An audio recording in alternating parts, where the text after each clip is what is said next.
উঁচুতে ঠান্ডায় সেখানেও হচ্ছে 100টা অ্যাঙ্গেলে 100টা ফটোগ্রাফার থাকবে।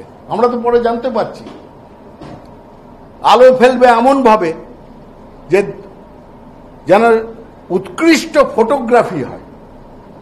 ভেবে দেখুন, একটা দেশ যেখানে আধার কার্ড যারা নিয়ন্ত্রণ করে, সেই উড়ান নাকি সংস্থা, তাদের সেখানে লোকজন কাজ করে কি করে না, তাদের কেউ প্রশ্ন করার নেই, তাদের দায়িত্ববোধ নেই। মোদি একা একা বলছেন আমি একা। সব রকম জয়, শুধু নৈতিক না, তৃণমূলের সব রকম জয়, যে তৃণমূল মানুষের পাশে থাকে। যে মানুষ কষ্টেতে তার পাশেই মমতা বন্দ্যোপাধ্যায়। মমতা বন্দ্যোপাধ্যায়ের নির্দেশে আমাদের পার্লামেন্টারি দল গিয়েছিল সেখানে, এবং আমরা গর্বিত যে দুস্থ মানুষের পাশে, নিপীড়িত মানুষের পাশে আমরা দাঁড়াতে পারি, তার জন্য আমরা গর্বিত। আর দিল্লি সরকার এবং বিজেপি সরকার বুঝিয়ে দিয়েছে যে এরা শুধু বড় লোকের পাশে থাকে আর গরিব মানুষকে এরা কষ্ট দেয়। যে কারণে বিহারে দেখবেন দলিতদের কার্ড, ওই ভোটার আইডি কার্ড ক্যান্সেল করা হচ্ছে, চারিদিকে হচ্ছে না। এটা তো আমি আগে আবার বলছি, শুনুন, খতমের রাজনীতি যেটা নকশাল আমলে শুরু হয়েছিল, সেটা শুভেন্দু অধিকারী বাংলায় তার পুনর্জাগরণের ব্যবস্থা করেছেন, যে বাংলার রাজনীতিতে খতমের রাজনীতি, খতম অভিযান। এবং দিকে দিকে তাদের রাগ হচ্ছে আমরা রাজনৈতিকভাবে জিততে পারছি না, তাই জন্য নানাবিধ কার্যকলাপ করে এই সব কিছুর পেছনে মূল হচ্ছে বিজেপি দায়ী, এবং মাস্টার মাইন্ড হচ্ছেন শুভেন্দু অধিকারী।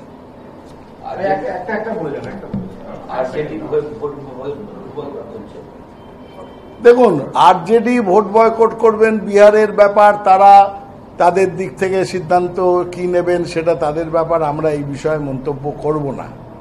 কিন্তু এই প্রসঙ্গে বলে যাই যে কারণের জন্য ওনারা বলছেন যে ওই 70 লক্ষ না 80 লক্ষ ভোটারদের নাম বাদ দেওয়া, নানা রকম ষড়যন্ত্রমূলক কার্যকলাপ, পশ্চিমবঙ্গে তৃণমূল কংগ্রেস তারা ভোটারদের ছেড়ে চলে যাবে না। আমরা ভোটারদের পাশে আছি, সব মানুষের পাশে আছি। আর সব থেকে বড় কথা, প্রত্যেকটি ভোটারকে আমরা চিনি। এখানে যদি 7.5-8 কোটি ভোটার হয়, প্রত্যেকটা ভোটারকে তৃণমূল কংগ্রেসের কর্মীরা চেনে। যদি 81,000 বুথ এখন থেকে থাকে, 81,000 পাঠ যদি হয়, প্রত্যেকটা পার্টের প্রত্যেকটা ভোটারকে আমাদের কর্মীরা চেনে, পার্সোনালি তাদের সঙ্গে যোগাযোগ রাখে। কারুর নাম বাদ দিতে গেলে রুখে দাঁড়াবে আমাদের কর্মীরা। ইলেকশন কমিশন সেখানে কুল করে উঠতে পারবে না, এবং আমরা ওই ভোটারদের পাশেই থাকব সেই ভোট শেষ হওয়া পর্যন্ত। সমাজের অবক্ষয় সবসময় ছিল, আছে, থাকবে। সমাজ থেকে কিছু অপরাধ কি দূর করা গেছে?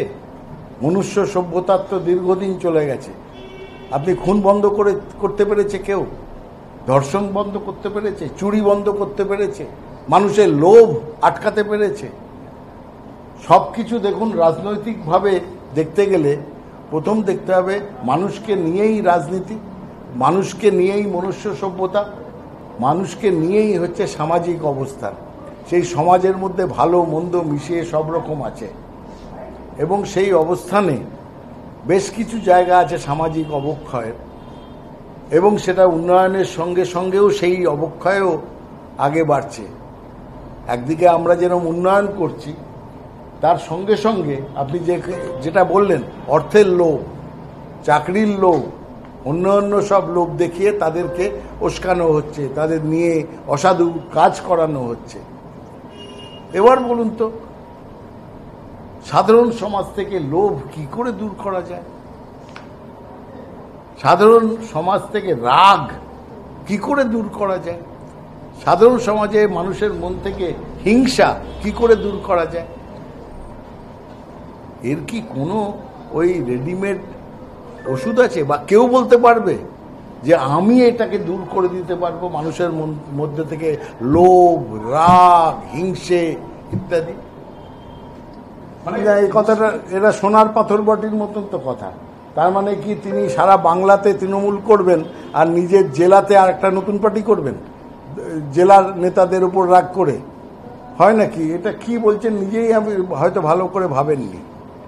যে আমার মমতা বন্দ্যোপাধ্যায়ের ওপর রাগ নেই, তাকে শ্রদ্ধা করি, তাহলে আমি বাংলাতে করব তৃণমূল কংগ্রেস, মমতা বন্দ্যোপাধ্যায়কে শ্রদ্ধা করি বলে, আর জেলাতে জেলার সভাপতিকে পছন্দ করি না, তাই জেলায় আমি আর একটা পার্টি করব।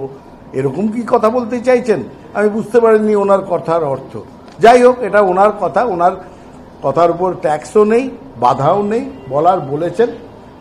পার্টি লক্ষ্য রাখছে, পার্টি যথাসময়ে ব্যবস্থা নেবে, এবং উনি যদি নতুন পার্টি করেন তার জন্যে শুভেচ্ছা রইল।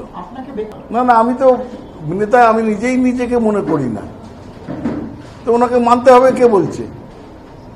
আমি যদি বলতাম যে আমি জয়প্রকাশ মজুমদার নেতা, তাহলে ওনার কাছে এই প্রশ্নটা থাকতো। আমি নিজেকেই মনে করি না আমি নেতা, আমি একজন কর্মী, সামান্য কর্মী তৃণমূল কংগ্রেসের। তাতে ওনার অসুবিধাটা কোথায়? জানি না। দেখুন, উনি বলছেন, আমি কথার উপর তো কিছু বাধা নিষেধ রাখা যায় না, বললামই ট্যাক্স নেই। হতেও পারে যে বিক্ষুব্ধ লগ্নে জন্ম,